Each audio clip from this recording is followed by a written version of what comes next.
Ahilya multispeciality हॉस्पिटलचे उद्घाटन आमदार संतोष बांगर यांच्या हस्ते संपन्न.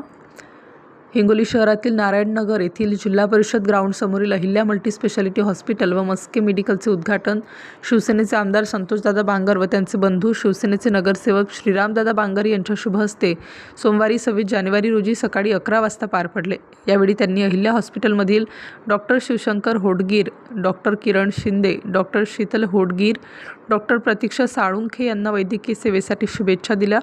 व गोरगरीब जनतेसाठी तुम्ही हे उचललेले कार्य नक्कीच हिंगोलीकरांच्या कामी पडेल असंही त्यांनी सांगितलं.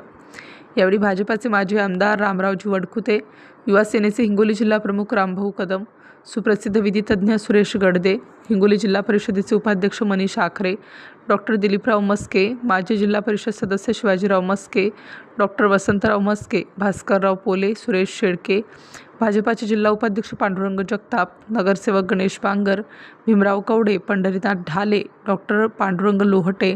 जिल्हा परिषद सदस्य SP राठोड, विजय शिंदे, रमेश दळवी, राजू धायगुडे, योगेश पाटील, विशाल शिंदे, सुभाषराव गडदे, सुभाषराव वडकुते, संतोष मस्के, डॉक्टर रामप्रसाद काजगुंडे, डॉक्टर नारायण काजगुंडे, गजानन हाके यांच्यासह अनेक जण उपस्थित होते. बेधडक 24 तास न्यूज नेटवर्क मुख्य संपादक गोपाल सातपुते.